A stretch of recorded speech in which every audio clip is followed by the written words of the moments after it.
told you I found you a perfect match. Chosen by science, but you had to marry them right this second. You would tell me, well, that sounds pretty whack. And I would add, you have 8 weeks to know if you really love them. You just got married at first sight. Jason and Aysha gonna tell you wrong from right. Are all these couples just disasters waiting to happen? Imagine if one of them could be a perfect match.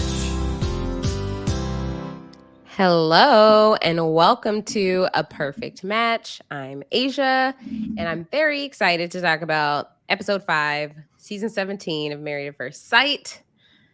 Boy, do we have a lot to talk about. We really do. We have quite a bit of dialogue to have. And, as always, I'm here with my wonderful co-host who I don't think he came prepared. I mean, this is tea and a little bit of something that rhymes with pescal. My co-host, Jason Reed. Jason, how are you? Aysha, I'm good. I mean, listen, this is all mezcal right here. Okay, I have a fun show tonight. Luckily, Imagine. Yeah, it gets just progressively worse throughout the podcast. let me tell you about a real racial slur. Okay. Oh my god. Let me go on the list.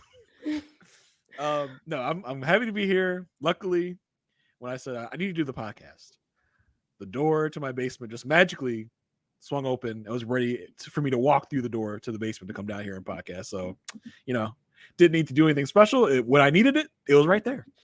Isn't that how it happens? Isn't that how you started podcasting for RHAP? You were just like, hey, where's the door? Oh, there it is. I said, I want a podcast. And Rob's sister Nino just came into my DM. Was like, hey, you want a spot on our podcast roster? I was like, perfect. There you go. Yeah. And all you had to do was be there to read your DM. That's it.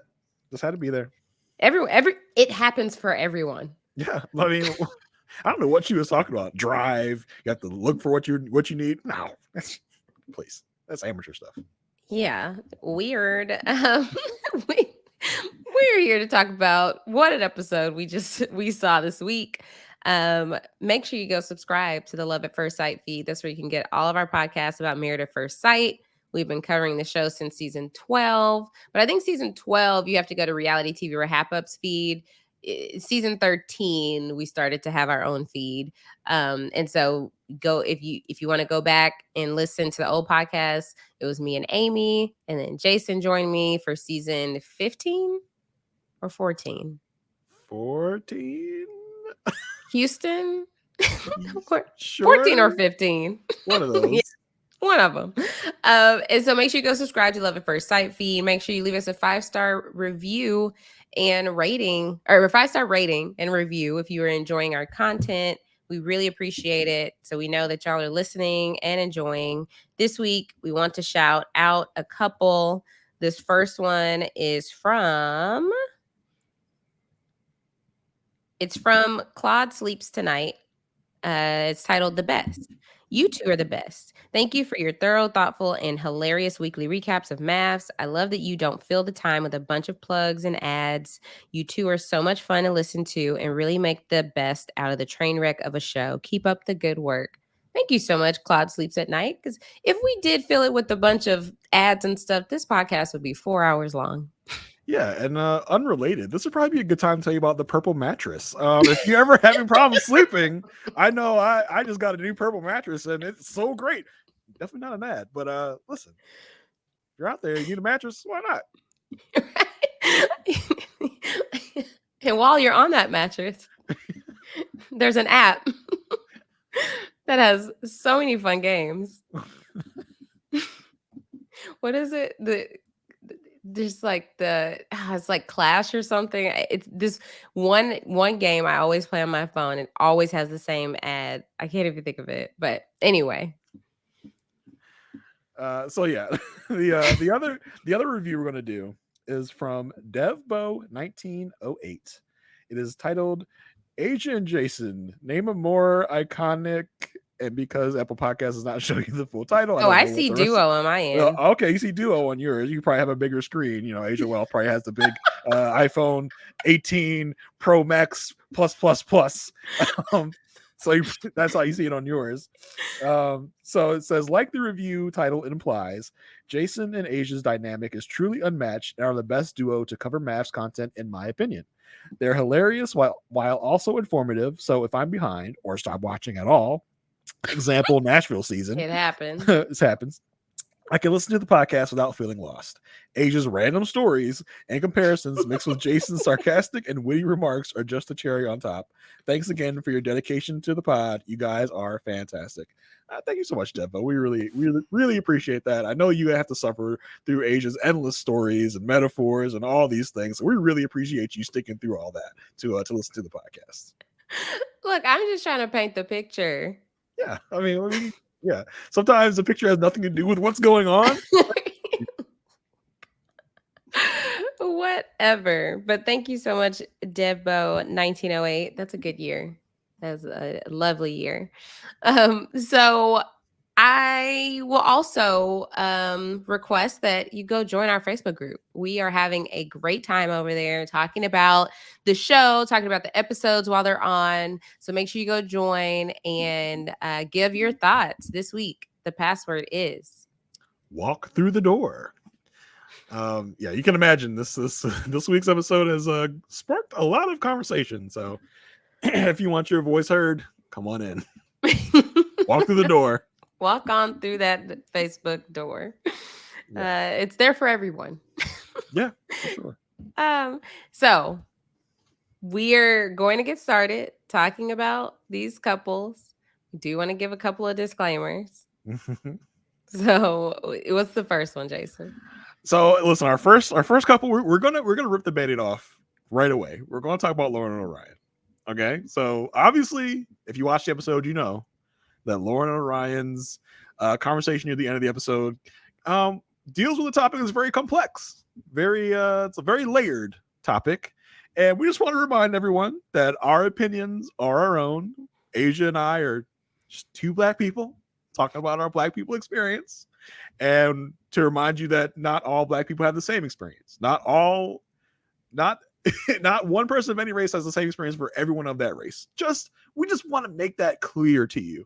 I mean, even it's clear in like the Facebook group, right? There's so many different opinions, so many different ways that people think that these things should be handled. So we just want to remind everyone not to get up in arms about our opinions, because they're just that, our opinions. We are not saying a definitive thing on what anyone should do or not do. We're just giving our thoughts on the situation. Yeah, that's why opinions are a thing and facts are a thing. So we're not saying that this is how anything should be. We are just giving our opinion because we can only talk from our own perspective.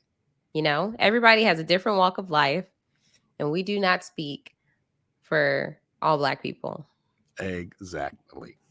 I don't speak for all women. Jason does not speak for all men. Certainly not. There are definitely some men I would not want to speak for. So let's leave it at that.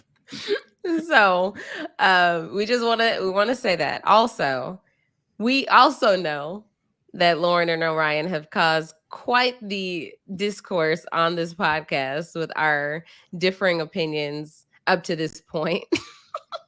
We heard the feedback. Y'all don't like to see mommy and daddy fight. It's fine. It's okay. We're not mad. We're just passionate. That's what it is. You should know that after we never harbor any bad feelings toward each other. We're still having fun.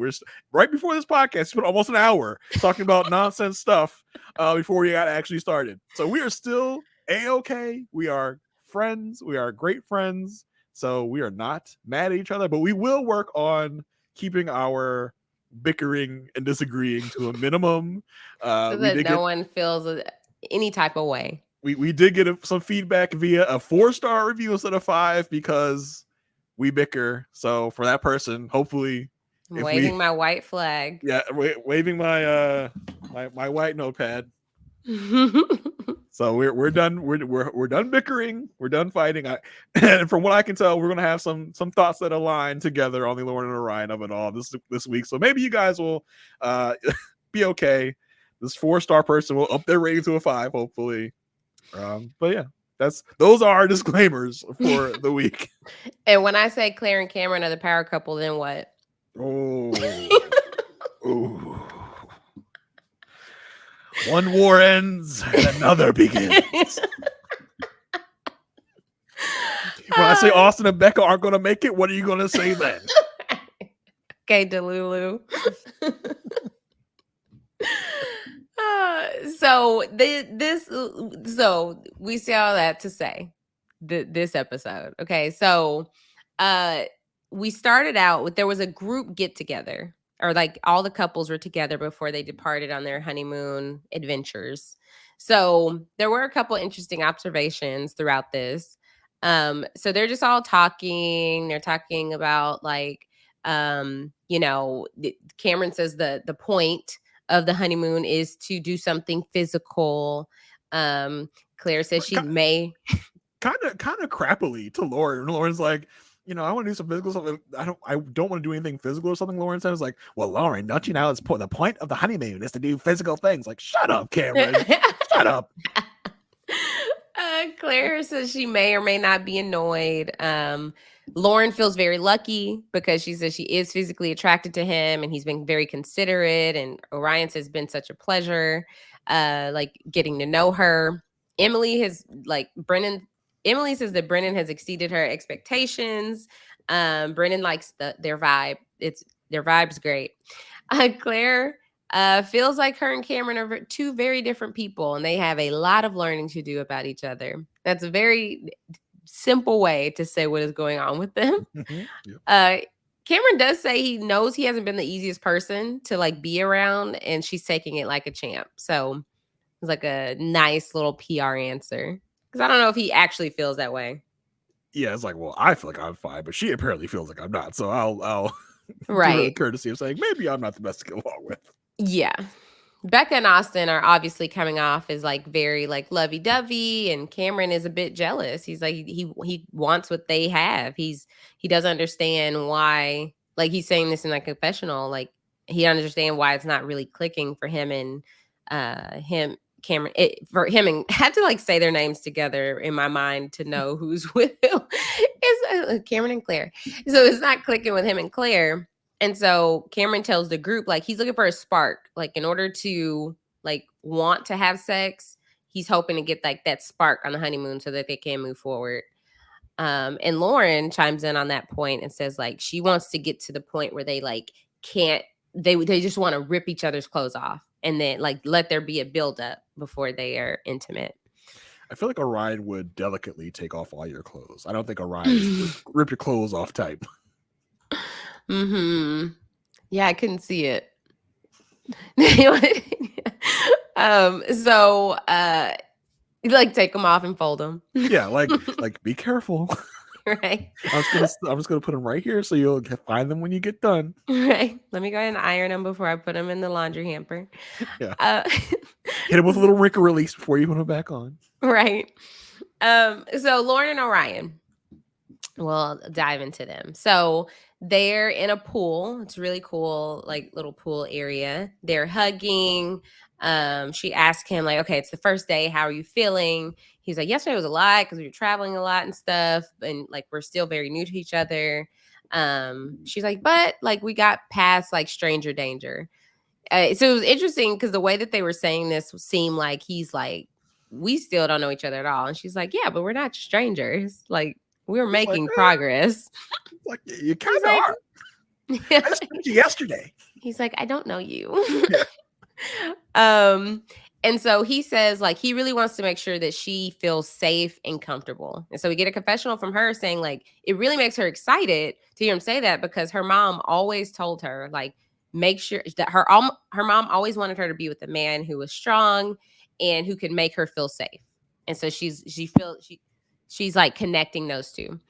And then he says like he really enjoyed their conversation last night at the Aqua Bar because they talked about kids. And so they're talking about the future. They had agreed they want one kid, they're open to adoption. He thinks she'd be a great mother because she has a very like warm aura. And he's like, because like he's seeing that in her, he's like, growing up, I really needed that. So like I like seeing that in you. And she's like, it really gives her the reassurance that she needs, that they are having conversations like this. Like, it's not like, oh, we're strangers, we don't know each other right now, but they're actually talking about the future. And so that makes her feel like there's potential. And he thinks, Orion thinks that it's amazing how well they've gotten how well they were matched. And they talk about how they both have had very underwhelming relationships in the past, and they're just excited to continue to get to know each other.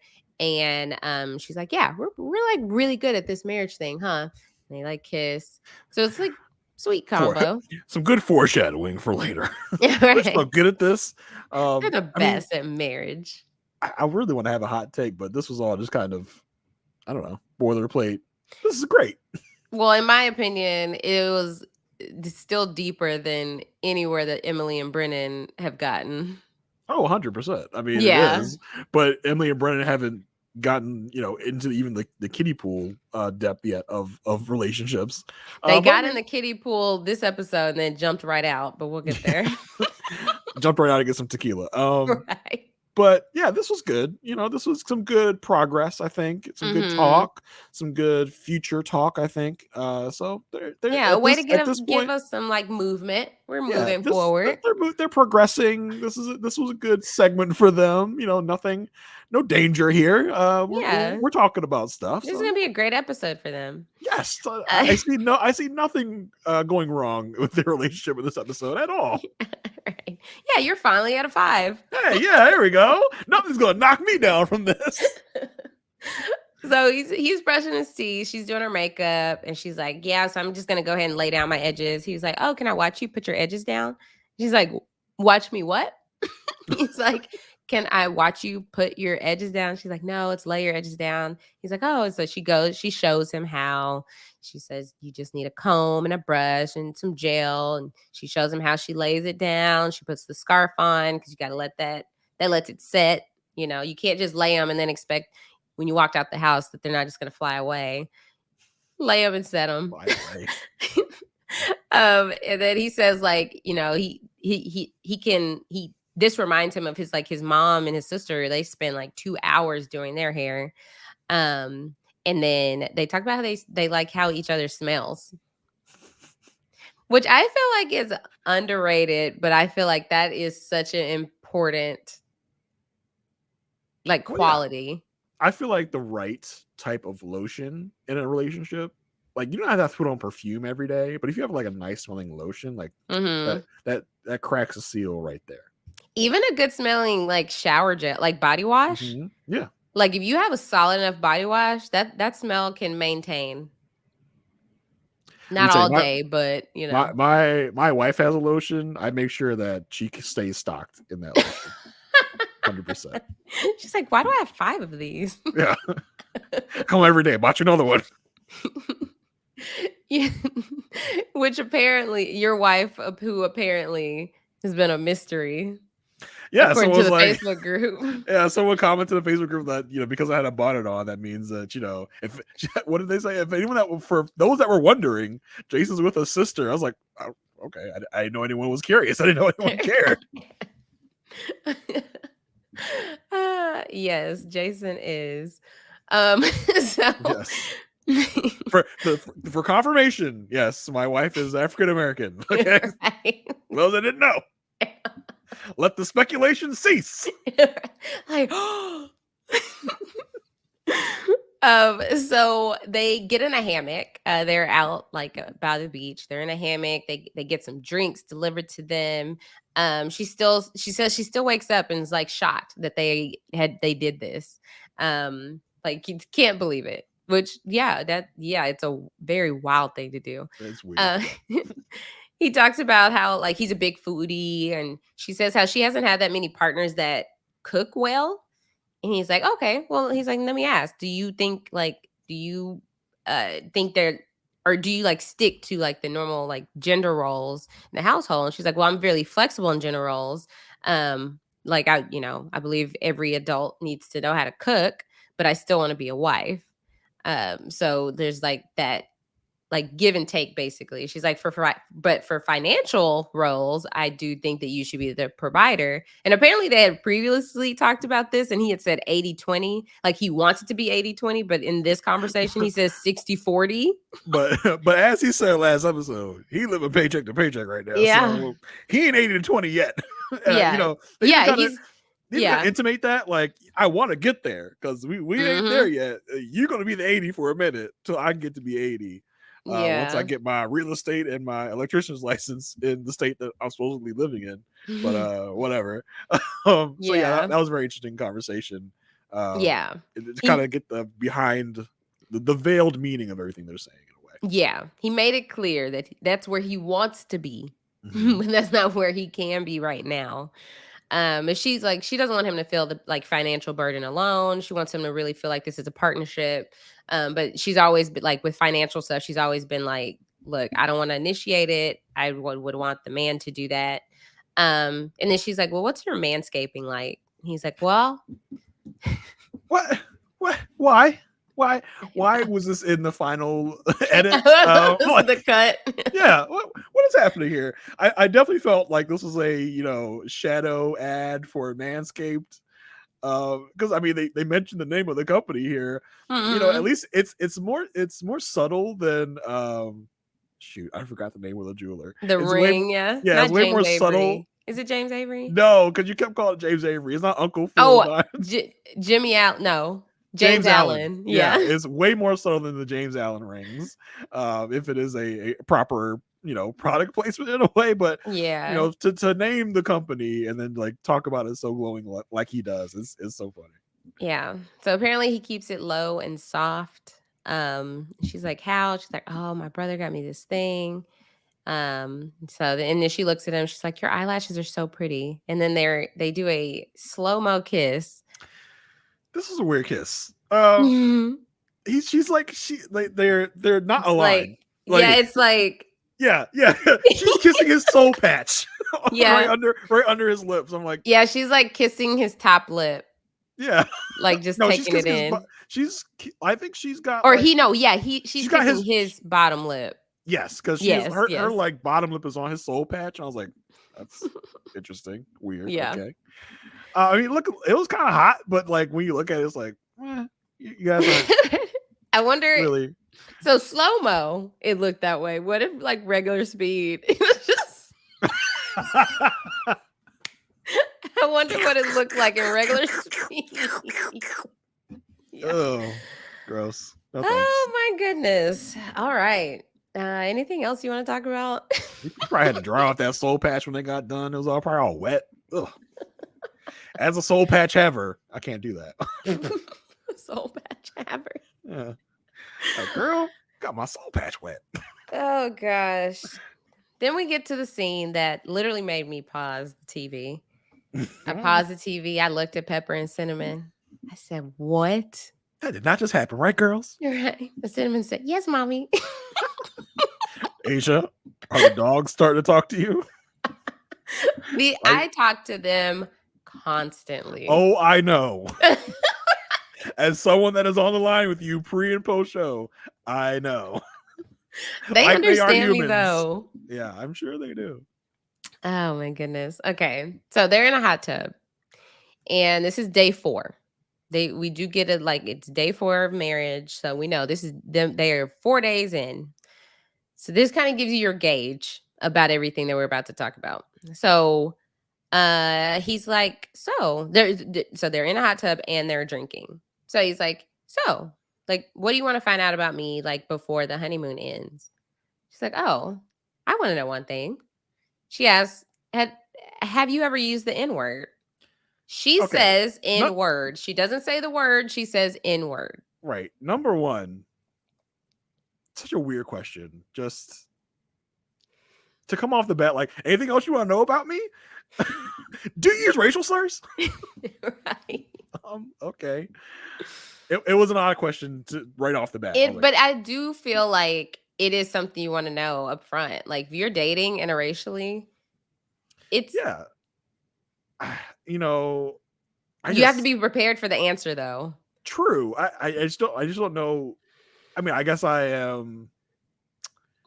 I don't know anyone that would be like, oh yeah, totally. I throw the N word around all the time. It's like, it's oh, you mean? Yeah. Oh, that yeah. Yeah. It was. It threw me off guard that it came about like that. Yeah. The reason I say she said N word as we're saying it is because that gives context to the gravity of the word. She knew I'm talking to Orion. Like, this is my audience. If she was talking to like her family, someone else, she may have not said N word, right? You read the room. Right. And she said N word. And he's like, no. And he's like, well, like in my past, like as an ignorant kid or rapping along the songs, like I said, and she's like, oh, okay, yeah. She's like she was more so like, okay, like I've heard that before. I get it. You knew you were ignorant. You knew it was wrong. You shouldn't be saying it. And like, yeah. She's like I've used terms in the past that I didn't know what they mean. And he says, for the purposes of this podcast, I'm not gonna say it. Used to be a football team in Washington. This R word. I mean, yeah, that has like other meanings, but in this case, you know. Yeah, right. Yeah, REDSKIN. Okay. So just for the purpose, like, just for the context of this conversation, y'all know what we're talking about. Just say that word. Y'all know what we're talking about. Right. If you saw the episode, you know what we're talking about. If you didn't, well, I mean, are you gonna spell it every time we're gonna talk about it? Maybe. Okay. But I mean, for those that, I know we have some people that don't watch the show that still listen to the podcast, but it's a derogatory term for indigenous people. Used to be the name of the Washington football team, like Asia said. So, from context, you could probably understand what the word was. Right.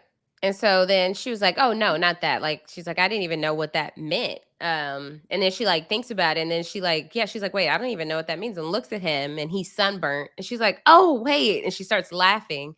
And she was like, wait, I just looked at your face. So now I know what it means. And he's like, immediately like stone face. He's like, that was rough. She's like, oh, I'm so sorry. She's like, she's like, that was rough. I'm sorry. You said it, and then I just happened to look at your face and you're sunburnt. So like, I'm really sorry. And she's, I didn't mean for it to like come off like that. She's immediately apologetic because she sees how he feels in that moment with her making that reference. I think at first she's like, oh, you took offense to that? Like, that's weird. The way she came about it at first was like, oh, it's weird that you're so offended by it, but I guess I'm sorry. Oh, I didn't take it that way. I took it as like, oh, I'm sorry. Like, I see that it's okay for me to joke, but I didn't know that was a sensitive spot for you. So I'm sorry. Right. Because she was like, oh, she was surprised that he was so offended. But especially after he explains where the term originally came from, which honestly, he educated me too, because I didn't even know that was where the term originally came from.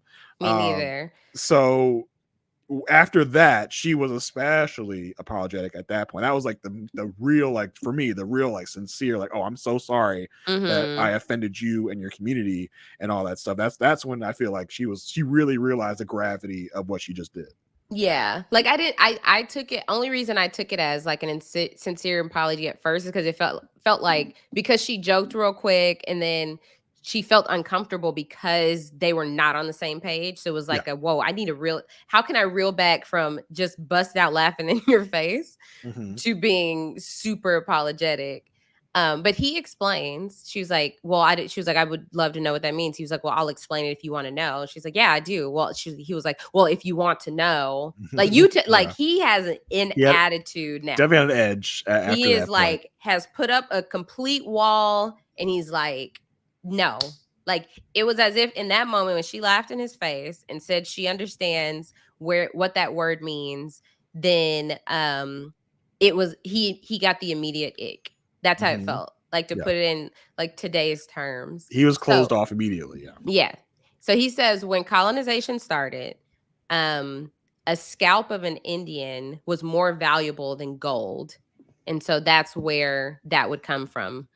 And so she was like, well, I'm so sorry for feeding into that hurt. Like I did not want to be like a part of that. Like I didn't mean to do that at all. Right. And he's like, it's not a joke. And she was like, well, do you want to like punch me? Because earlier she joked. She was like, well, here, let me punch you for like those past times. Like you said the N-word. And so then she jokes now, like bringing it back. She's like, well, do you want to punch me? And he's like, no. He's like, it's all in the delivery. And then he's like, and then he brings up the situation when they were leaving the airport. He said, you know, when Cameron made that reference to the reservation, like he was like, he understood ignorance in that moment. And she's like, okay, well, like, let me explain it from my point of view. As a Black woman, we're usually the butt of jokes a lot. And so I've developed a very tough skin by laughing through pain. Right. And he is like, well, like, you know, like my approach to my cultural background is just different. And she was like, well, there's just a difference. And he's like, how? And she's like, well, is this uncomfortable for you? He's like, well, yeah, I'm a little heated, which last week we thought that was like, I mean, it still could have been out of place because he did say on After Party, he was on the balcony for like 2.5 hours after all of this. And so she was like, so she says she finds it's interesting because there was a difference in how he's handling this moment with her than how he handled it with a white man. And which I didn't think was fair in that moment, because Cameron is someone that, you know, Orion's going to see for a bit in this experience, but Lauren's a person that he's going to be living with, so he had to definitely, you know, in his mind, it's way more offensive coming from her because she's going to be his wife now. He has to deal with Cameron. He doesn't have to, like, you know, yell at Cameron, do anything to Cameron, because Cameron is nothing to him. But Lauren is now his wife. In his mind, in Orion's mind, he had to. It came off worse from her because she's his wife. I don't think it had anything to do with race in the moment. Well, so I totally disagree, because I feel like this is kind of like coupled with Rudy's point on After Party, is that he was so like, was like sweat off my back. That was nothing. But with his wife, he's like not, no room for forgiving, no room for moving forward, no grace. Where I feel like it should be the opposite. If anything, somebody else saying something like that should be like, oh, okay, yeah, I don't have to mess with him anymore. But with her being his wife, who he's getting to know, he's supposed to have a potential future with, he should give more grace in this situation. This was a learning opportunity for her. She just told you she has never used that word, nor knew the origin of it. So in a similar way of him being ignorant in the past and using the N-word, this should have been, oh, she's in this place where she's ignorant to the usage of this word, and I am educating her and letting her know. Can I be hurt? Yes. Can I, in this moment, can I feel like offended? Absolutely. But do you need to have understand like that there is room for, okay, let me take a second and now let's process how we can work through this, rather than let me take a second and I'm done with you. Well, no, I agree that you know, he should have given her some grace and understanding in that moment. But I just think the difference in the relationships between what he has with Lauren and what he has with Cameron, because Cameron is like, whatever, bro, whatever, I don't have to deal with you. Like, you're not important to me, so I'm just gonna give you the ignorance comment and move on because you're not worth my time, you're not worth my arguing, whatever. But I think with Lauren, since he knows that, you know, that this is going to be his wife, he has to address that. Did he address it correctly? No, not in my mind at all. But I feel like that's where he was coming from in that moment. I don't think it had anything to do with her being Black and Cameron being white. I think if he had married a white wife and she had done the same thing, he would have the same type of reaction to it. That's just, well, yeah. I feel like that's very different, though. Right, but no, it's because that's his wife. Like, that's, you know, who he has going to be standing next to for the rest of his life, probably. But as far as the understanding and grace, I think with the way that she came at this, like you said, she had the ignorance of it. And, you have to leave some room for context and intention in this moment. Every Mm-hmm. situation is different, of course. It's not as if she said this in a derogatory manner to him. It's not as if she said this in a flagrant way to him. Mm-hmm. Not as if she was trying to bully him or anything like that. She said it in a moment of, like you said, ignorance. And I think he has to keep that in mind when he's addressing her in this way and how he's going to come back from this. So the way that he handled it, I think was just wrong. Mm-hmm. Yeah. I mean, he tells her there's a difference between reservation and the word they're talking about. And he feels like she's trying to minimize what she said. She says she's just trying to figure out what's okay to say. He's like, look, I would just stay away from it and stay away from making jokes about other people's culture. So that was like the Yeah. end of that. Yeah. And I'll take Orion's side in that, where, Lauren, coming into a situation where you're with a virtual stranger, no matter if you just married them or not, you should come in with a little more trepidation before throwing around any words, because you don't Mm-hmm. know. In this conversation, she's trying to gauge where his sensitivity is with certain things.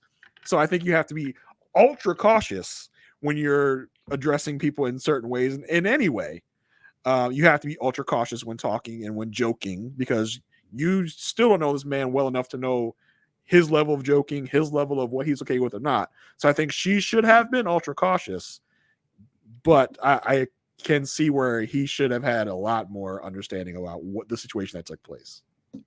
Yeah. So the part I paused my TV on was when she laughed in his face. I was like, Yeah, "Oh my god." Like that was very tough. yes, it was tough to watch. It was tough to watch back on After Party. Because it was like I knew that wasn't going to hit. Like Not at all. he was immediately going to take offense, because we've heard him talk about his culture and how like respect is such a big thing. They are day 4 into knowing each other. He's not going to take this as if they've been together 2 years and he understands that she means well and understands that she loves him and understands that she would never, use it in a derogatory way or use it if it didn't need to be used. Like we said, we as a country are still at the point where that just stopped being the name of a football team. Like only a few years ago. So it's like I think in this moment they both were in the wrong, For but I sure. feel like he was trying to equate the two words, which I just you're getting in a, how'd you refer to it in a pre-show, a culture off, when Yeah. it's like everyone's back. When they started getting into like when he was like how, and she had to explain like you were here and then that happened and we were brought here, and it's just like we can't start You're digging the hole comparing deeper. tragedy. Yeah, like we are seeing whose trauma is deeper, or I don't. It's. I just feel like if you are open to dating interracially, you have to be, they say they're open minded, but you have to truly be open minded. You have to understand that y'all are going to be constantly learning about each other. And so I think it was like in her reaction, I feel like she got a little too comfortable. Like she thought this was Yeah. like a safe space to joke because that's what she does, but she didn't. She was not in the full awareness that that's not how he handles it. If she knew him longer, she would understand that, and that there wouldn't even have been a problem. There wouldn't have been like oh, I'm going to joke about this.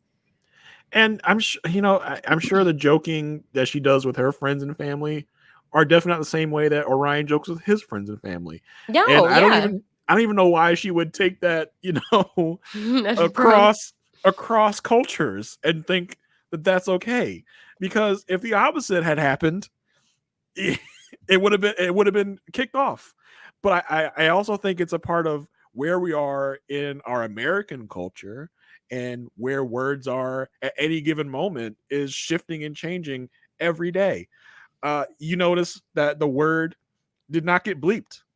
If That's the what I'm N-word, saying. if it was the N-word, it would have been bleeped on network TV. Exactly. But the word they used did not get bleeped. That's where we are. Like you said, 3 years ago, we just had the name changed on the football team. So that tells you where it is in the public consciousness, you know, of Right. where we're at. As a father of a 14-year-old girl, I will tell you, you have to explain things to people, and I'm getting things explained to me as well, right?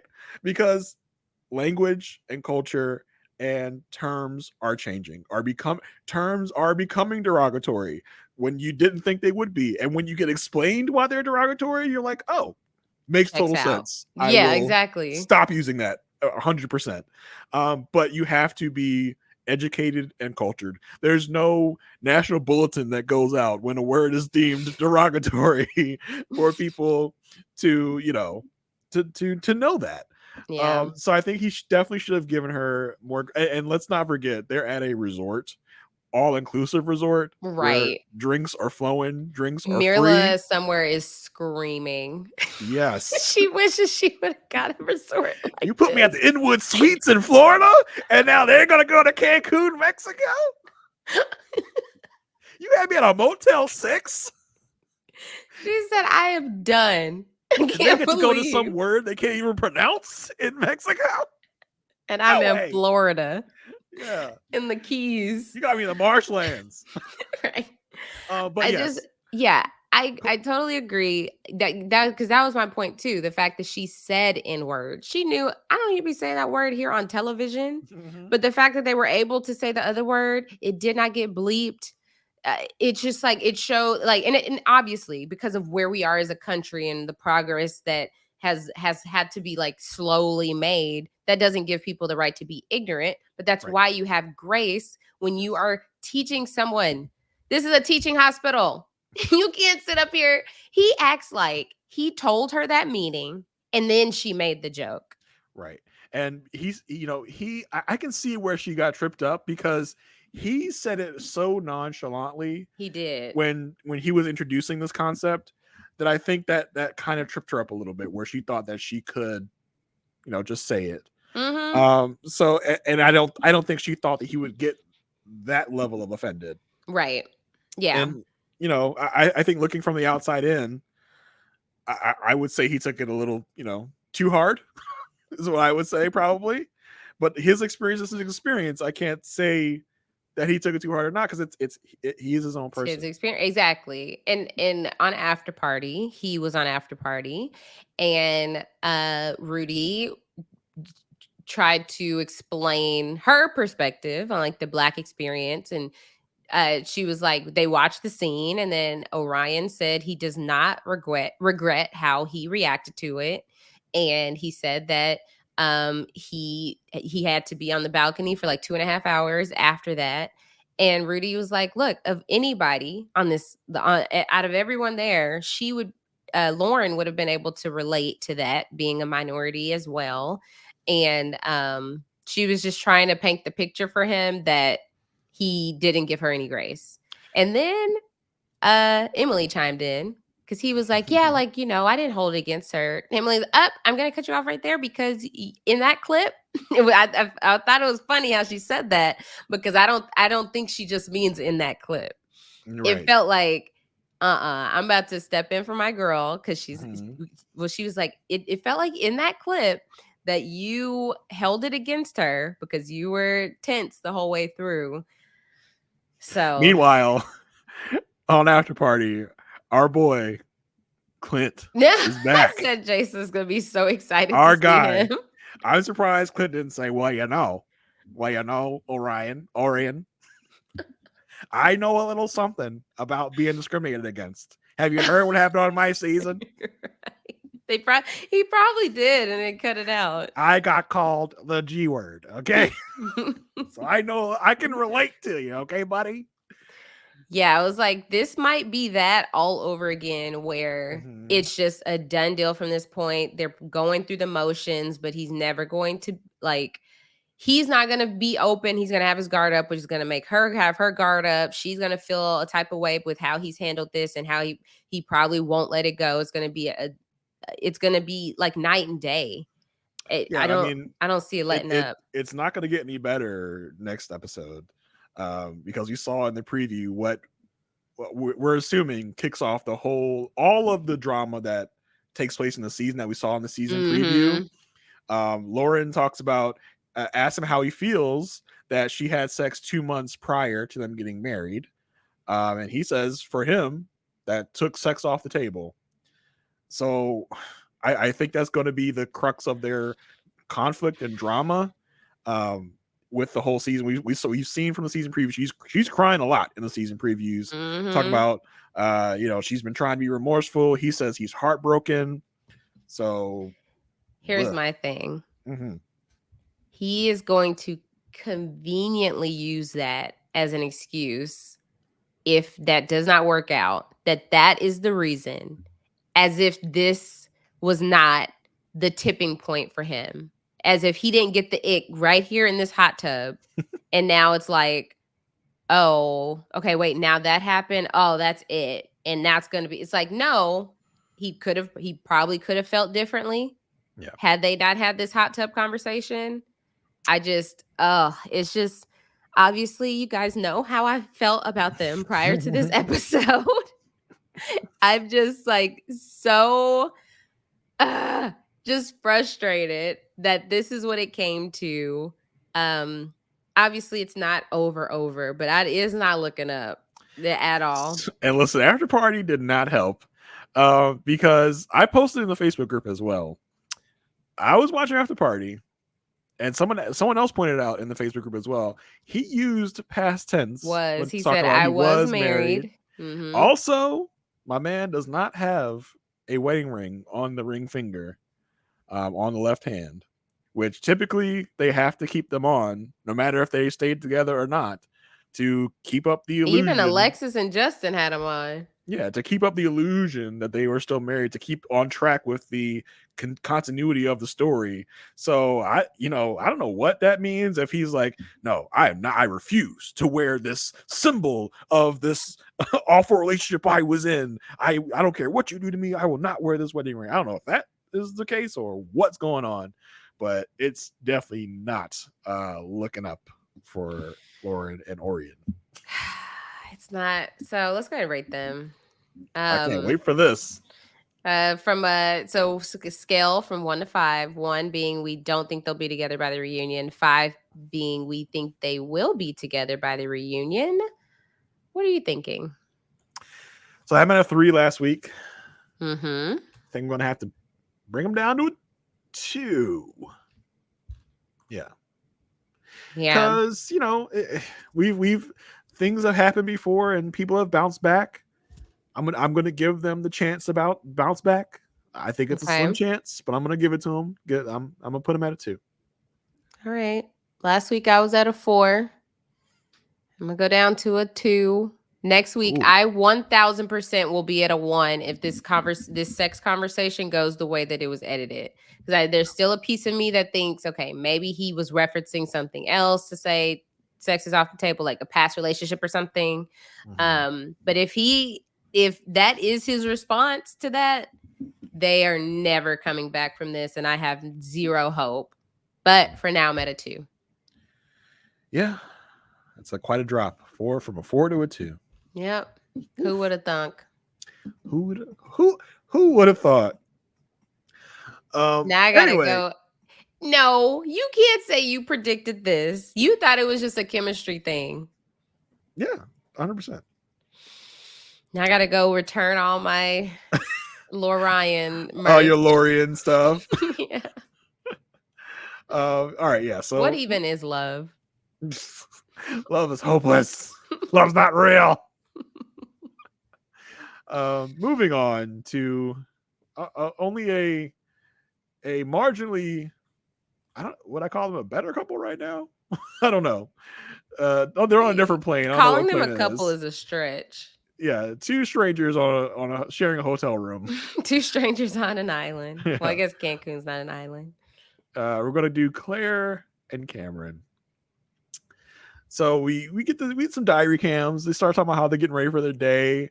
Claire, the perfectionist, the model of a person that she is, says, I get up early, but Cameron, he loves to sleep in. I've been up for hours, but he's still asleep. So they get up. Everyone's getting ready for the day. Cameron has on his clothes, ready for a day paddleboarding. He's got on his water outfit. He's got on his water shirt, his water swim trunks. He's got his water shoes on. He almost got me. Hat. Yeah, I thought the patterns were the same until she pointed out that they were not, and I looked closer and I was like, this man has on two different chaotic patterns on his arms and his legs. My boy's not even matching. He said blue and lines match. So Claire is making fun of his outfit. She's like, you got the dad look down. You like you should have 3 kiddos following after you. I said, Claire, calm down. Because you look like you got on a top made of like crocheted pot holders. So why don't you take 2 seats? Okay, relax. Leave my boy Cameron alone. It's an outfit off. Yeah, an outfit off. So in a confessional, Cam says, he and Claire had a long talk the night before about physical touch and intimacy, and it only made him more confused because he still doesn't understand what she wants.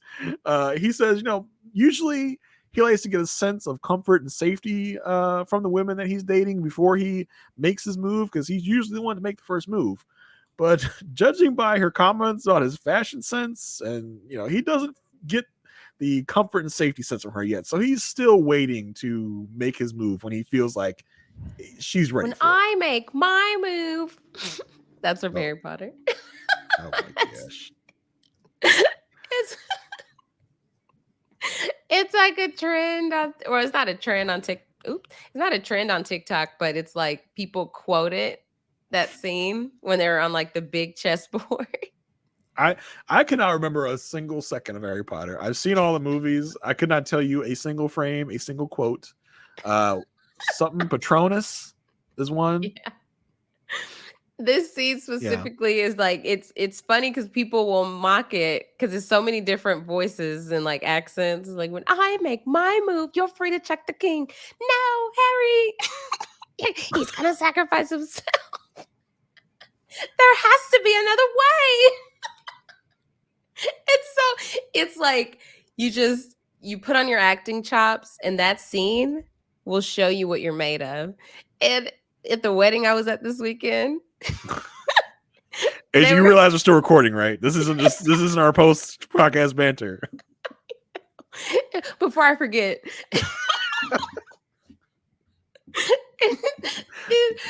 Two of my friends, or no, 3 of them, they were trying to quote the scene, but one word at a time. They're like, once I make my move, they couldn't do it. It was too hard. But I was at the rehearsal dinner. Oh, and I was cracking up. That was fascinating. I'm upset that we have to move on to the show that we're supposed to be podcasting about, because I want to hear more about that. I really do. Because you said make a move. Okay, that's all I heard. But I really want to hear more. But unfortunately, we have to talk about Married at First Sight. Move on. Yeah, I got to move on. But first, so Cameron and Claire are doing their little paddleboarding activity. It's very boring and very basic. Nothing cool, nothing fun happens at all. In a confessional, she says, this is a really good place to start. We're having fun. We're enjoying each other's presence. We're really trying to help get that spark growing. They're really making baby steps. I said, really? Where? Where are the baby steps? I don't see them. It's like the kind of steps before babies start walking. It's crawls, not steps. It's crawls. No, like not even, just no movement. You don't even know you have feet yet. Right. When the babies have like tummy time, and they may like budge a little bit. That's what they're doing. So they sit and talk after paddleboarding. He talks about how they, wow, they really got to see a really different side to one another while having fun paddleboarding. Okay, sure. You Basic. say so. You're just grasping at anything that you can at this point. In a confessional, he does say he sees the more fun side of her and hopes that really helps them connect and that it can lead to them being more relaxed with each other, which can help open up the physical side of things. He says, so what do you want to know about me? That was good. That was a good one. That was a good one. Yeah. She said, "Did Cameron join this StreamYard?" I'm here. I lost it. She's lost her question. She has not one question to ask this man. She's like, I don't know. I don't You really care. And that's a good sign for like people like if you're single, going on dates and stuff. Like that's one thing I noticed so often is just like if someone's not asking questions, I am immediately taking that as you are not interested. Yeah, Because there's no way there. Well, with me, well, I guess I ask a lot of people questions, but with me, I cannot. I guess I notice in myself if I'm not inquiring about anything, I don't care to know. So it's odd. Y'all are 4 days in. You don't know anything about him. You're not. There should not be dead space. And she doesn't care to know. No, at all. She has not one question. So he takes the reins and he's like, okay, so what about your schooling? What's going on there? She's and like, then it's awkward because he's like, "Are you still in school?" Well, I don't mean that in the bad way. I don't mean like, "Are you still in school?" But I mean, "Are you still in school?" I don't mean to ask if you're stupid, but you still need schooling? She says, yeah, she's in the last year of her master's. Now, there was quite a bit of kick up in the Facebook group. How could she be a therapist if she's going for her master's? I think this is similar to the Morgan conversation we had a couple seasons ago. Right, we have no expertise. Right. So I think that you can have a bachelor's and, call yourself some sort of therapist. I did not do any research on this. I should have, but I'm going to assume that she's legit. So then she goes, oh, you fix bikes, right? It's like, is that boring? That sounds like it get repetitive. Just totally just taking this man's career down. She's like, oh, you do your little bike thing, right? Like that. You hate that? You like that? Tell me how you really feel. There was no way that she has any respect for what he does. None. The way that she phrased this. You pump air in tires? Is that what you do for bikes? It's like, no, I'm like a surgeon for bikes. It's like being a surgeon. Every bike break is different. And he talks about how much he loves his job. He talks about how people in Boulder, their bikes are their lives and it affects their mental health when they can't bike. He says it's very important to provide that service to people for him, and he really enjoys what he does. He enjoys not only the engineering aspect of fixing the bikes, but how he helps people get back to their daily lives. I was like, all right. I mean, it's a little much, Cameron. No, I think this is great. Look, he is passionate about what he does. Everybody needs their passions in life, right? True. And if he's passionate about this, that is lovely because it is. I mean, Colorado is such an outdoorsy place. Like tours that have gone on there, people are they're just taking you on a tour. They are so passionate about it, and I'm like, I love that for you, because they're obviously, you could be passionate about hobbies, but to be passionate about what you do for a living, that you make money, that's amazing. Yeah. Listen, Claire doesn't care. I would love to have that. Okay. I would love to be passionate about what I do. If my boss is watching or listening, I don't mean that, but for real. So yeah, she says, well, it's great. That is something that we bond on because we both really love our work and she really respects that about him. Okay, that's good. That's a little baby step. She reached so hard for that. Yeah. You have your little bike thing and I help people with their mental health for real. And I'm about to have my master's. Yeah. Good for you and your little bikes. She's really it was so few words, but it really feels like she's looking down on him. There's no way he didn't feel that. She's a little pretentious. Let's just be honest. You peeped that early. Yeah, I did. I was right. Like I usually am. Let me take that back. We move on. They're having dinner, I guess. I don't know what meal. I think it was dinner. I couldn't tell at any time of day. It was still light outside. I don't know. They're having lunch/dinner, whatever it is. He says, so how do you feel being on a date with me? She says, I'm having fun. This is good. This is fun. This could be the starting point of a fun night. And it gets like really awkward at this point. She's like, yeah, she tells me you're kind of goofy, but in a good way. He's like, oh, I didn't know goofy was bad. She says she needs someone goofy because her job sometimes makes her feel so serious that she can lose sight of the fun in life. The topic then comes up. She asks him, have you ever gone to therapy? He says that he did as a child, but he hasn't as an adult. And immediately she's like, why not? What's the problem? She asks him why hasn't he gone back? He says, well, I understand therapy and it can be good, but it's just not really something I feel like I need right now. Usually when I need something, it finds me. She says, well, but right before this, like in this, like on top of like in this conversation, like on that point, what I found funny was she was like, oh, like, what do you think about therapy? And she's like, I think people should do it, and people this, and people. She's like, what about you? I was like, she got stern. Yeah, like, she did. She's like, I'm not talking about other people. You. I'm talking about Cameron. You, sir. Stop changing the subject. I'm talking about you. Right. It definitely, like, the whole conversation here got into therapist mode very quick. She in a second got there. She's like, you're deflecting. Yeah, like, the whole time. She says you have to be willing to put yourself out there. And she says, do you think that everything you deserve just comes to you and you don't have to work for them?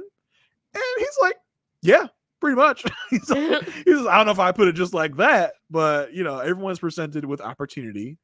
And it's about taking advantage of it. And for him, when the door opens, he walks through it. She says, I mean, that's a really privileged mindset, because it's like, it's like saying if it comes to me, that's fine, but you don't have to work for it. He says, well, not really. You had to work to get to the door in order to walk through the door. This sounded like an Aysha Welch metaphor. I was like, I was over it. I said, I think we lost the plot. I don't even think y'all understand what you're even talking about anymore. We're talking so much about doors, walk through doors, when doors open, how much you have to work for a door. She said, but what if you have drive? Well, those people just have more doors. Yeah, but what if you lose the key to the door? How do you get in the door? Do you have the lock picks to get inside the door if you don't have the key? And how those do lock you pick picks are your tools that you learn in therapy. How do you pick the right door? Yeah. What if the door leads to a bad place? Would you still walk through it? What if it's an exit door instead of an entrance door? What if it's a push and you're pulling? It's not marked. How will you get through the door? I was like, yeah, literally, they lost the plot. Mm-hmm. They lost it long before, like many words ago. I was like, y'all are on different, y'all see life differently. I think we got that before we got deep into the door metaphor. Yeah, she says, like, we just see life very differently. They talk more about doors, like, you need to have the drive to get through other doors. And she's like, so do you not have drive? Yeah. Like, no, that's not what I'm saying. Oh my gosh. So they're like, yeah, they have different viewpoints and different personalities. She says, but we can still find some common things. This sounds like a giving up, once you've been like, but we can still have fun during the 8 weeks. Yeah, like, we can agree to disagree. Yeah. This, we can be on TV. We don't have to hate each other. Yeah, we can get these 8 weeks to be friends. Yeah, would you be okay if I started dating? Can I get back on the apps? Would you be offended? I'll help you. I'll help you choose a nice lady just for you. We can go on double dates. Imagine. Rudy clocks it as well on the after party. She's like, Clint, it feels like Cameron and Claire are like the parallel to you guys on your season. Mm-hmm. Trapped deep in the friend zone, fighting already on the honeymoon. So yeah, that's kind of where we leave it. They talk about how different they are, and Cameron's like, well, actually, I feel like we're kind of similar, but we do just have different viewpoints and perspectives. But that can be good in a relationship. It can be complementary to one another. And I'm like, okay, then how are y'all similar? Yeah, explain it to me, Cam. Like I'm 5. He says, you don't want to date someone that's just like you. I said, speak for yourself. I'm great. Yeah. Why are you laughing so hard, Aysha?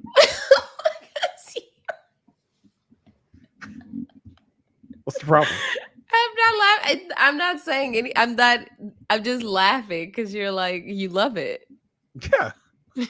I love me. I would love to date me. I'm a catch. Okay? But yeah, that's Cameron and Claire for the week. Whew. When he said everybody, doors come to everybody. Sir, and, when she said Like, he's that is the privileged, most privileged so thing privileged. to say. I definitely agree with Claire in that moment. I was like, yeah, that's privilege because not everyone has the same doors that you have, Cameron, at all. We do not have the same access to the same doors. And that's what he thinks. Oh, yeah, just, Yeah, it was such a laissez-faire type of way. Like, yeah, if I need something, just comes to me. Like, yeah. Talking about like how I would love. I wanted him to give specific examples. Like, if I need therapy, one day a fire is just going to come out the sky and land in my lap for therapy. Like, what are you talking about? You don't have to seek out the therapy you need. You don't have to seek out help. It just comes to you. I really just didn't understand at a certain point what anyone was talking about in this conversation anymore. I just settled on when they started the door metaphor. I was like, I think Cameron just isn't properly communicating what he means by this because he can't mean what he's saying. Right, because it doesn't make any sense. He can't think, if therapy fell in my lap, then I would do it. Therapy doesn't fall in anyone's lap. You gotta search that ish out, okay? Right. You gotta find the right person, the right people that have the right specialty for what you need. Like, you gotta be able to pay for it. Oof. Right. What are you talking about? Cameron, talking out your ass, buddy. Yeah. Last week we were like, oh, this is bad. This week it's like, oh, this is getting even worse. Right. We are deep in the friend zone. Oh yes, we are in just floating in the friend zone, unable to find a door when we need one to get out of the friend zone. The door is not coming to us when we need it. We're still in the friend zone. We're staying there. We're stuck there. Where's the exit door? It's not there. It's not back coming in Denver either. No, it's only gonna get worse. Those doors are gonna get farther away in Denver. Yeah. So let's do our ratings. Where are we? I think we both were at 2s last week. Oof. Are we there yet? Are we there? What do you think? I'm gonna say we are because I think even because we are at the point where we heard multiple times this episode. Cameron wants that for them. He's not yet at the point where he's like, oh no, he's like not interested. He wants that for them, and they in his mind they just can't get there, and he's trying to figure out like how do I get to know her better so that we could get there, and that there is that chance, there is that potential. She's not even talking like that. She's gonna get back. She's gonna tell all her sisters, can you believe what he wore on our honeymoon? Let me show you. I got a pic. Claire, then show them the picture of your top, okay? You should not be talking. I'm gonna go 1. I think it's time. You know what? I'm gonna stay with my 2. I'm gonna give them to the end of the honeymoon, and I'm gonna see where we're at the end of the honeymoon, and then I'll make my decision then if I want to bring them down to a 1.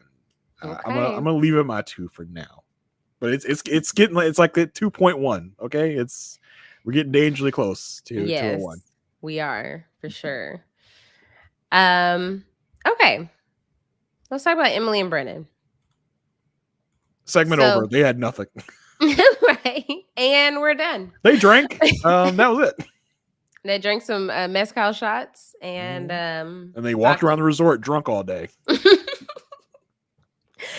it's not one of those things where like in the way that I'm reading this is that it's not one of those things where like it's going so well that there's just like no conflict or anything. It's just like you can have a good time with anybody that is just pleasant to be around. Mm-hmm. I think like you just hang out as friends and like that's easy.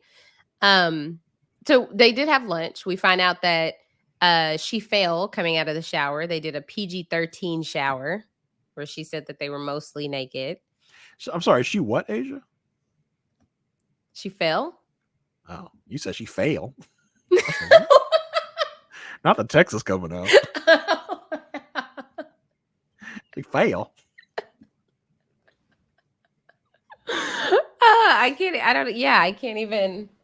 redo it because now I'm caught. She fail. I'm sorry, I just had to call it out. She fail. Fail. fail. No, there's the That was 2 a.m. better. That was good. Okay. Yeah. She okay, so she failed coming out of the shower. She slipped and broke her hand, she said. I mean, I don't think she broke her hand. She may have sprayed It was swollen. Did you see it? It was swollen. Yeah, it was. She Why sprayed she it. still has the cast. Well. Actually, that's a different hand. Really? Because on the show it's this hand, and after party she has a cast on this hand. The left hand, right? Yeah. On the show it's this hand. But after party, it's this hand. on after party it's her left hand, but at the table it was her left hand that she was like No, it was her right hand. It was her right hand.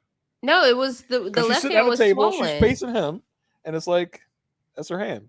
She's holding up. No, she was on the other side of the table. No, the way the camera was oriented, or was Orioned, the camera was facing her, and she was talking about. And she's on like the left side of the screen. He's behind. It's a one shot. Right. Yeah, I'll show you after. Oh, okay. Thank you for volunteering to show me after. My thing about the cast, I think the cast is from the snowmobile accident later in the season. I think that's what the cast is. I'm like 1,000% sure. Why is she having so many accidents? This woman is accident prone. I think she's got some issues. Oh my gosh, I forgot about the snowmobile. Yeah, but I definitely think that's what that's from, and I do think it's the right hand on that she hit when she failed, and the left hand is the one that she messes up probably in the snowmobile accident. Okay, I could see that. He says like she should just ice her hand. She couldn't feel it this morning.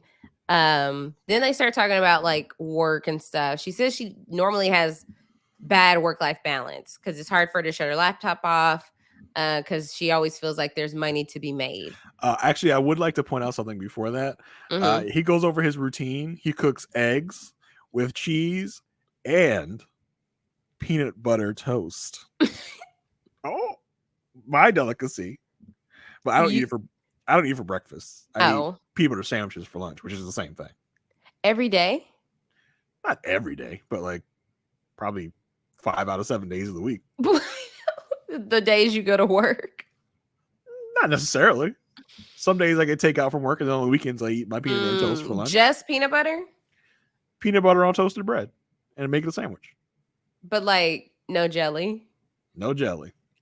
We've had this conversation before on this podcast. You know how many times we've podcasted about this show? Yeah, we've had this exact conversation about peanut butter toast on this podcast. Just a slice of peanut butter toast and like the toast, then peanut butter, and then another piece of toast on top? Yeah, you toast 2 slices of bread. They call it the toaster.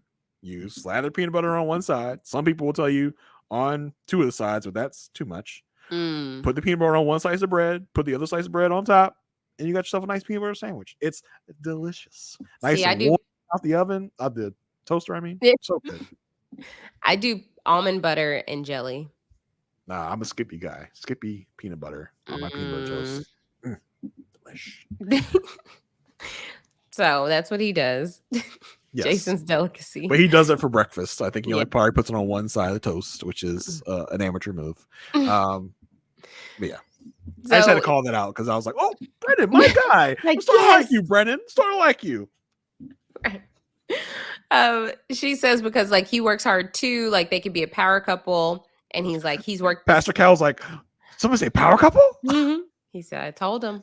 I usually reserve that for the black couple, but we don't have one this season, so y'all can take it. He said, I told him. He said he's worked this hard so that he could provide the best life for his family. And she says, like, she doesn't like math. She doesn't like budgeting. She just likes having money to do the things that she wants.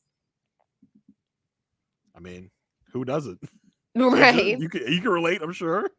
I like math, but I can agree with the rest. And so she's like, she doesn't really know where her money goes. And he's like, oh, well, like I'm really big on living below my means. Like you feel that way, right? What about what she just said means I like living below my means? I don't know where my money goes. I'm not sure. Check the bars. they're gone. You're blackout, stupid. You're buying drinks for everyone at the bar. You're buying drinks for your girls. You're getting white girl wasted. That's where your money goes, Emily. I just liked how he tried to like form that opinion for her. Like, I'm really big on living below my means. You feel that way, right? What? She's like, I want to, but I'm Right. not good at it. I need to work on that. Then they do this like tequila tasting with mezcal, tequila, and it's just shot after shot after shot. He's like, I gotta take a break. She's like, no way, lightweight. He says he wasn't a big partier. She says she was a big partier, but now she's a married woman. He feels like they balance each other out. He feels like he's known her for a very long time, and he's always wondered if like he was different while dating, but now like being with her, he feels like he say anything, she's not going to judge him. Why does he? It's like because you haven't said anything. Yeah, why for her to judge you on? Why do you feel that way? I haven't seen anything that would corroborate that. It's just because they're being so surface. What is it? Yeah, so surface level. Like, what is it? Amiable? Is that the right word? Amenable, maybe? No, amiable. So it's like friendly, pleasant manner. They're being non-offensive. We see what happens in other cases when that happens. It's just like they haven't gotten, and maybe they're just not those type of people that get deep. Like I think we've talked about it mostly on like Love is Blind. It's like sometimes that's all people want is a surface level, and that's all they like. They're good with that. But I don't necessarily think that's even a bad thing here on the honeymoons, right? I think you should work on having fun right now, and then once you get back into the real world, tackle some real world subjects. But I think if I was doing this, I would maybe take a Emily and Brennan approach. Let's have some fun before things get real serious. Let's take advantage of this resort we're at, have some fun. Let's not get too crazy with the serious topics till we get back home. Yeah. They go and sit on the beach. She feels so happy and lovey-dovey. He's just enjoying it, and he's very happy how things are progressing. She asks him about sex, like where he's at with that, and does he think he's there with her yet? And he's like, well, I feel like we're building on it. And she was like, okay, I'll just take your lead. He's like, yeah, like I feel like sex can really change the dynamic. Like it's changed the dynamic of past relationships. So like right now we have the luxury of focusing on like what's important, and then we can get there. I bet she wanted to say, okay, wait, I don't want to take your lead. I don't want to dig deeper. I was going to say something real raunchy, but I'm going to do that. It almost feels like she thinks of sex as like a way to get like him. Like that would be the final key to keeping this man. I need to get it done as soon as possible. But yeah, yikes. That might be why part of the reason why you haven't had a real relationship in the past, Emily. I wanted to be like, well, I heard on a podcast that when you go into sex real fast, it doesn't usually last. Have you heard of this podcast, Perfect Match? So yeah, that's it for them. I mean, even on the next time on, they had like, he just said he's learning to trust her, and she's like, oh, like we're not there yet, or something like that. Or she's like, oh, I'm not in your circle yet. Yeah, which like, no, I just given me very much so. Who was with? I think it was this season. What was her name? Miguel, Lindy and Miguel. She's reminding me of Lindy. I think I've said that already this season. Well, it's like mostly Virginia, but I think in this way where it's just like she wants him to want her more than he is kind of letting off right now. Yeah. I mean, it's like the fact that he said, I'm learning to trust you, made me be like, how are you learning to trust her? You're on a honeymoon vacation right now. Like what situations of trust are you being put in that, can prove how trustworthy she is to you? So that even to me was like, well, that's weird. And then when she goes, I'm not in your circle of trust yet. Like, no, you're not. I just met you. No, girl. I don't know you. Yeah. We're married, but I just met you. Like, yeah, let's be real. I'm not sure if I can give you my social security number yet. We're not there yet. So let's rate them. Scale of 1 to 5. Last week we were both at 3s. Yeah, I'm good. I'm good staying parked at my 3. Nothing's really moved me one way or the other. I do see that where it could work, Mm-hmm. but I also see that they might have some issues when they get back to the real world. Yeah, me too. I think, yeah, I'll stay at my 3. And I also think like we'll really get to see where they will be once they're back in Denver. Yeah. So last but not least, Becca and Austin, quite possibly the most schmoopy couple in the history of Married at First Sight. They are so lovey-dovey. In our history, who's been as lovey-dovey, as quick to be so all over each other in this way? Justin and Alexis. That's true. That's true. But Benson and Brianna weren't like this on the honeymoon, right? no, I don't think so. Steve and Noy, maybe were this good on a honeymoon? No, I can't. No? I don't see that. But anyway, they Like are. I feel like with Noy it was all words. But yeah, I'm trying to think of like our solid couples, like couples who did actually like make it, who was like this on the honeymoon. I can't. Woody and Imani took a rated R shower. They didn't take no PG-13 shower. They took a rated R shower. Okay, back Yes, in their Woody and honeymoon. Imani. But these two, Becca and Austin, might take the cake because they are so happy with each other. They are so all over each other at every given moment. You know, it's great to see. I love it, but sometimes just like, all right, enough. Yeah, We get it. okay. You like each other. But they're, it's the morning time. They're waking up. She's like, she tells me, I'm happy that we're both kind of morning monsters, but we're happy morning monsters. She imitates him waking up in the morning. He's a mix between like a prehistoric pterodactyl and some other monster. And a newborn corgi puppy. Yeah, some other monster. Yeah, some other monster. Corgi puppies, monsters. Right. So she imitates him. It's fun. She says in a confession, she's so happy that she got paired with someone that's equally as weird as she is. They talk in the bathroom. She's getting ready, and he's just like sitting in the tub, and like just watching her Eating like, fruit. okay. Yeah, eating fruit in the tub. Just to be with her. Yeah, listen, I'm for it. In a confessional, he says one thing that's cool about their relationship is the balance of silly and serious, and it's so weird that he has someone that he feels might be the one. Oh, so sweet. They go on a little boat ride. They're very schmoopy, making out, touching each other, cuddling on the boat. She says something that she's learned about him is he's equally sensitive and goofy and really being in tune to when she needs something, like carrying her suitcase, Cameron, and like she's a concept. Yeah, and she's really learning how great of a guy he really is up close, because his friends and family said those things, but it's nice that she can really see that in person. He tells her, he's learning how strong of a person she is. Thinks a lot of people don't see how much her condition affects her and how strong she is at all times because she doesn't let a lot of people see that she's struggling. In a confessional, she says that really means a lot to her because she doesn't share that the pain side of her very often. And for him to be seeing it as a positive thing is amazing. And it makes her feel seen and appreciated. And she wants to do this with him every day. Oh my gosh. So good. So fun. So we then move on to lunch/dinner. I have no idea.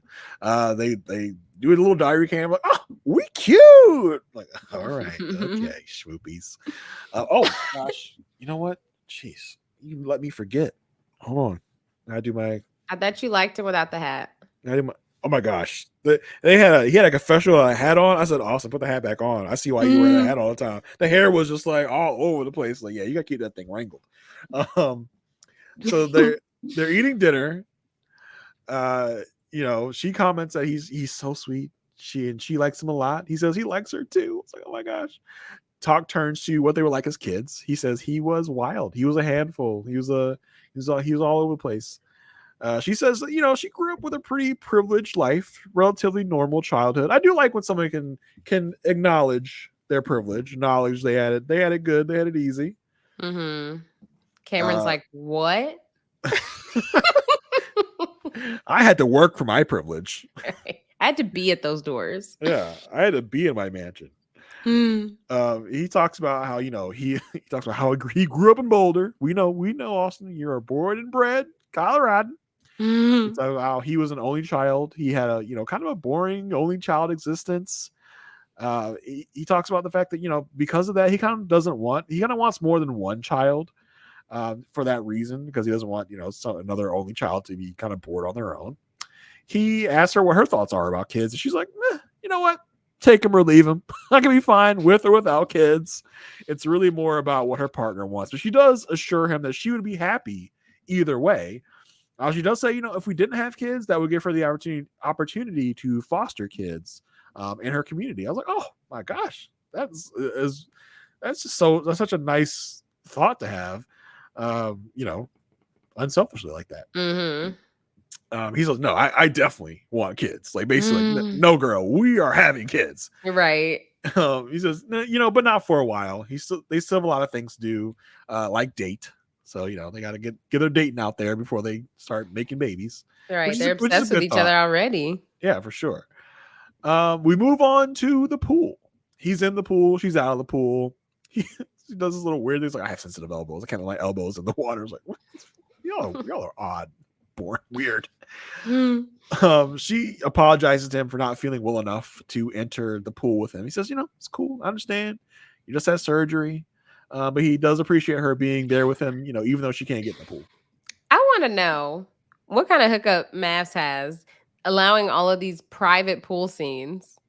Dude, we had like over half of the scenes in pools. What in the world? If I'm at this resort, I would say all inclusive. Why can't I go to the pool? Like, we're shooting a scene for MAFS. For what? Yeah. Married at First Sight. What is that? It's like Lifetime. we can blur your Lifetime has face. reality shows? We can blur your face, but we cannot the audio of you splashing around. Yeah, we can't do that. But I feel like in past seasons we've seen other people at pools.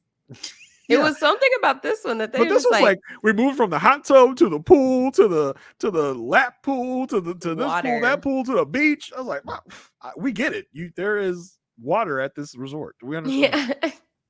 Like, okay, guys, we're going for this 2-shot. We're gonna go into this hot tub. Do we have to go back in the pool? I'm so pruny. I didn't bring enough bathing suits. In another body of water.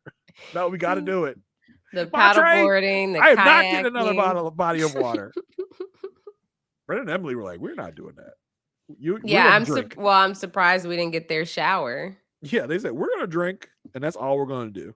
We're not gonna do any excursions. We're not gonna do any little boat rides. Their excursion was the tequila tasting. We're gonna drink, and that's all we're gonna do on this honeymoon. Whenever you see us, we're gonna be drinking. Right. That was their excursion, was drinking. Right. My gosh. But yeah, they're in the pool. Well, he's in the pool. He says, it's cool. You're out in the pool. It's your health. Your health is the most important thing. In a confessional, he says, it's really awesome that they can have fun no matter the circumstance they're in. And he says, being married is about being there for the other person and sacrificing at times when you may not want to, but it's best for the other person. And he is more than willing and excited to do that. It's like, oof, Mr. Husband of the Year coming through. This is it's delayed because I had to pull it up. But this is Emily and Brendan this whole honeymoon. Wait, where am I? Where I can't see. Why is that? Buzzed? A little buzz. I quit. Podcast is over. Never coming back. Never. By the way, I'm going to tell Mama Welch that you didn't put up the couples for anyone. Look, when listen, y'all, my mom was like, y'all are not putting the couples up fast enough. I missed it for Lauren Orion. We had some big topics to talk about, okay? You didn't do it for anyone. On our last couple, you didn't put up a single one. I know. I missed it for Lauren Orion, so then I had to miss it for everyone. And so my mom literally had the Facebook or the YouTube video playing, and she pulled up a picture of the couple, and she sent me a screenshot, and she says, sometimes you just got to do stuff on your own. That mom guilt trip Guess I'll just do it myself then. I don't know who these people are. Don't worry about me. I'll just do it myself. Don't do anything for your mom. Don't put up a couple pictures. I got it. I only raised you and birthed you. You know, you couldn't just put up a little picture for me. It's all good. I'll just do it myself. I'm so sorry, Mama Welch. I told her to put up pictures. I put in our little chat. She said, Mama Welch gonna go kick rocks. That's what she said to me in the chat, Mama Welch. That's what she said. Jason does not even look at the chat. I said, you shouldn't talk that way about your mother. She's awesome. She said, nope. I said, oh, goodness. That's terrible. If I knew how to put pictures up, I would, but I have no idea how any of this works. Right. Back to the couple. We then get a scene with them chilling on the beach, and guess what? They're being all fun and schmoopy, as always. Per usual. Talk turns to does it bother her that he drinks since she doesn't? He said, no, it's good. It's all good. You do your thing. I'm good.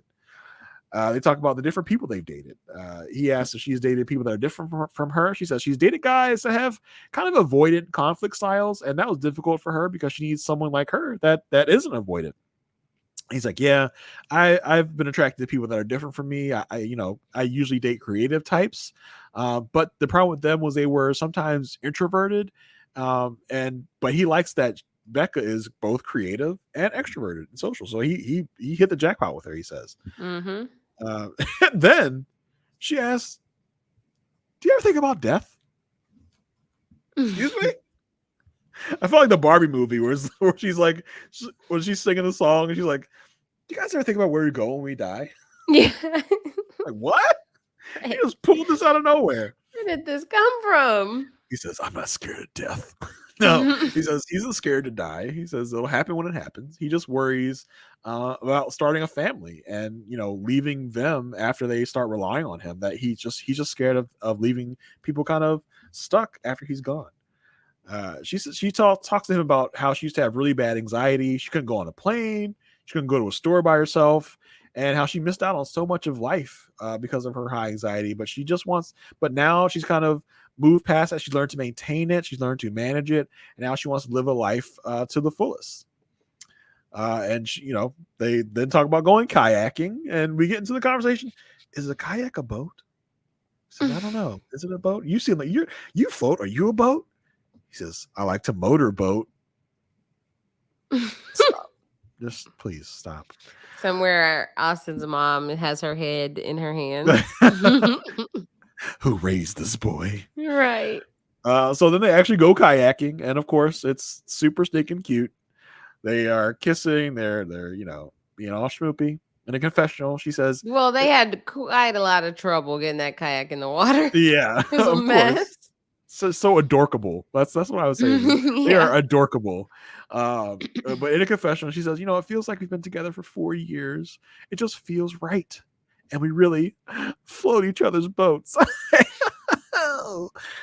They're exhausting at this point. Listen, look, it's a nice contrast from the extreme we're getting from the first two couples. I enjoy Becca and Austin.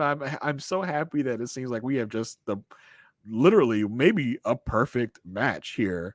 So I love Did you that. Say the title of the show. Yeah, it's in the title. But man, just schmoop overload. I was like, you guys are just too cute sometimes, too cute.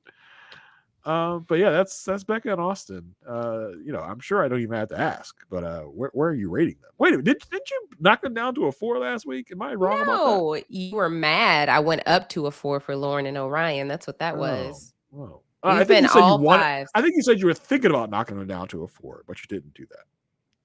I don't think so. I wouldn't have had any reason. Oh, I said, I was thinking about her health, but I feel like he's been handling everything so well. He's like being so supportive. He's being there for her. He's being so just like, he's showing that he's committed to this. Yeah. And I feel like he's handled the relationship a lot more maturely than I expected, only because we had that impression from his mom. I was like, I thought he was about to handle this all how Brennan is handling it. Where it's just like, oh yeah. Just ignore it. Be like, oh. Yeah. Okay. Put ice on your hand. Now let me She's look at it. She's probably walking around with like a broken wrist and just like, oh, it's good. She probably doesn't even feel it. She's so drunk all the time. She's like, it feels good to me. That's all good. It's numb Like, at this miss, point. your hand is broken. Yeah. So yeah, we've been 5s all around for them since we started our number ratings this season. I see no reason to change that. I'm a 5. Sounds like you're still a 5. I'm still a 5. 5 it is. All right. Well, thank y'all for sticking with us. Look at us, hour and a half. Was under 2 hours? Oh my gosh, that is so unlike us. Because we don't have a 5th couple to talk about. Yeah, that's true. As a reminder, if you're watching on YouTube, hit the little thumb button somewhere down there. It really helps get people's eyes on our product, gets people listening, watching. If you're on the iTunes, rate us, review us. If you don't have iTunes, if you are a weird Android user, get one of your friends' iPhones, rate and review us. It really helps with the show. It really helps to really get us up there in the ratings and in the charts of podcasts. So if you can do that for us, we'd appreciate it. Pepper is currently snoring. Oh, so cute. He's out. Well, anyway, thank y'all so much for listening to us. We will be back next week to talk about episode 6. Well, we may see. I don't know if they're doing episode 6 next week. It'll probably be, well, they're going to do it on a Wednesday. We'll be probably a little late because that Thursday is Thanksgiving. It is Thanksgiving. So yeah, we'll see. We'll play it by ear. You know who will be the first to know though? The Facebook group. So go join. Okay. You want to be in the know. Otherwise, you just have to subscribe and then see the podcast when it drops. And so yeah, Jason, what are you up to? Where can people follow you? Yeah, you can find me on the Twitter at JAYR1085. As far as podcasts go, my load is getting a little lighter nowadays. Since when we first started this podcast, I had like 5 shows. Now I've got over on Post Show Recaps, I've got Invincible, the animated superhero show with Gia Worthy. I'm also talking The Gilded Age with Marissa Garza, which I think will probably have a little more crossover with our audience than Invincible. The Gilded Age, second season starting. Enjoying the show very much. And I think you will enjoy my podcast with Marissa Garza. I've heard from some of Asia's people that it's fun. Yeah. Good. Funny. I have a focus group of 1 who is listening to Jason's Gilded Age coverage. And a real critic, that one. Let me just say that. Anyway. He said it was funny. Yeah. That's all you wanted, right? Well, what was the first week? What too much Gen Z or something? Cringe moments. Yeah, with the Gen Z terms. Yeah. That's the point. We're supposed to talk about old stuff in a new way. Oh. Anyway. He said, how old are you, Jason? I have a backwards hat on, okay? Oh, that's it. Yeah. I'm a young person. Okay. Don't get it twisted. Yeah. But yeah, that's where you can find me as far as podcasts go. Asia, what about you? Y'all can follow me everywhere on all social media platforms at Asia Like Asia. That's AYSHA like ASIA. Thank y'all so much for sticking with us. And we will be back next week to talk about episode 6. Bye.